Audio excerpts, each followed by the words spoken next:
Asterisk life science कंपनीत स्फोट होऊन 9 जण जखमी, कामगारांच्या सुरक्षेचा मुद्दा ऐरणीवर।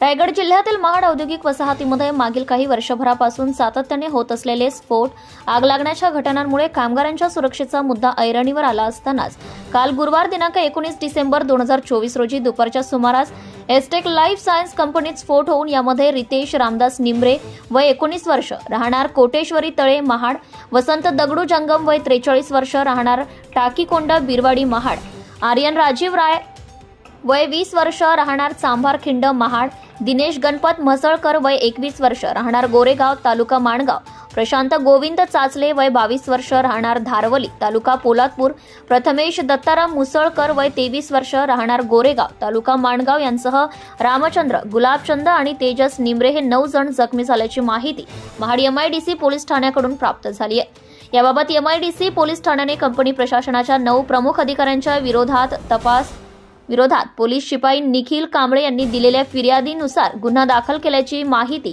महाड MIDC पोलीस ठाण्याकडून देण्यात आली आहे। महाड औद्योगिक वसाहतीमधील एस्टेक लाईफ सायन्सेस लिमिटेड या कारखान्यात काल दुपारी 3 वाजण्याच्या सुमारास रिएक्टरचा स्फोट झाला। त्यावेळी एक कामगार किरकोळ जखमी झाला होता। यावेळी कंपनी प्रशासनाकडून मात्र रंगीत तालीम असल्याचं चित्र उभारण्याचा प्रयत्न करण्यात येत होता। पहिली सकाळची शिफ्ट संपल्यामुळे येथील कामगार बाहेर पडले असल्याने अनेक कामगार बचावले। महाड तालुक्यातील काळीज गावाच्या हद्दीत कार्यरत असलेल्या एस्टेक लाईफ सायन्स लिमिटेड या रासायनिक कारखान्यामध्ये गुरुवार 19 डिसेंबर 2024 रोजी दुपारी 3 वाजण्याच्या सुमारास अचानक एका रसायन असलेल्या टाकीमधून मोठ्या प्रमाणात आवाज येऊन टाकीचा भीषण स्फोट झाला असून स्फोटाची तीव्रता एवढी मोठी होती की त्याचा आवाज परिसरातील 3 किलोमीटर पर्यंत पसरला। या घटनेची माहिती मिळताच मार्गदर्शनाखाली महाड MIDC पोलीस प्रदूषण नियंत्रण मंडळ अधिकारी घटनास्थळी तात्काळ दाखल झाले। एस्टेक लाईफ सायन्स लिमिटेड या कंपनीतील स्फोटाच्या तीव्रतेने उडालेले प्लांटचे पत्रे व लोखंडी तुकडे या ठिकाणी काम करणाऱ्या कामगारांना लागून ते जखमी झाले। जखमी झालेल्या कामगारांमध्ये रितेश निंबरे, वसंत जंगम, आर्यन रॉय, दिनेश म्हसळकर, प्रशांत गोविंद चाचले, प्रथमेश मुसळकर यांसह रामचंद्र गुलाबचंद आणि तेजस निंबरे अशी 9 जणांची नावे आहेत।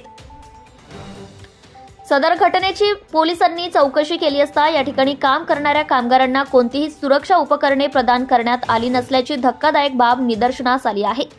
कामाच्या ठिकाणी अशा बेजबाबदार व निष्काळजीपणाबाबत पोलिसांकडून कारखान्यातील प्लांटचे मुख्य निरंजन अविनाश बर्डे, सुरक्षा अधिकारी ऋषिकेश प्रकाश भोज, शिफ्ट अधिकारी संकेत गोविंद मोरे, HR व्यवस्थापक गौरी जितेंद्र तेलंगे, कंपनीचे सुरक्षा परवानगी देणारे अधिकारी अनिल केशव देसाई, कंपनीचे प्लांट मुख्य अधिकारी अनंत अशोक मुळे, अभिजित थरवळ, योगेश देशमुख रहातेकर या 9 जणांवर गुन्हा दाखल करण्यात आलाय व त्यांच्यावर भारतीय न्याय संहिता कलम 212 अ, 288, 289, 125 अ तसेच 35 नुसार कारवाई करून गुन्हा दाखल करण्यात आला असून घटनेचा अधिक तपास सहाय्यक पोलीस निरीक्षक जीवन माने यांच्या मार्गदर्शनाखाली सुरू आहे। औद्योगिक वसाहतीमधील कारखाना निरीक्षकांची भूमिका यामुळेच महत्त्वपूर्ण ठरत असून कारखान्यामधील सुरक्षा विषयक धोरणाबाबत कारखाना निरीक्षकांनी दिलेले निर्देश पाळणे संबंधित कंपनी व्यवस्थापनाला बंधनकारक आहेत।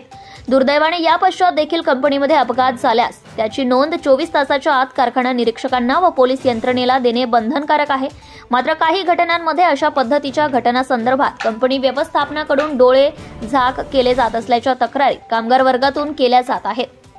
अपघाताआधी व त्यापश्चात कारखान्यांमध्ये घ्यावयाच्या सुरक्षा यंत्रणेसंदर्भात कामगारांना प्रशिक्षित करणे तसेच अपघातानंतर तातडीने संबंधित अधिकाऱ्यांनी भेट देऊन त्यांची शहानिशा करणे अपेक्षित असल्याचं मत कामगार संघटनेकडून व्यक्त होत आहे। महाराष्ट्र न्यूज लाईव्ह साठी अलिबाग प्रतिनिधी Amol Kumar Jain. Subscribe now and press the bell icon. Never miss an update.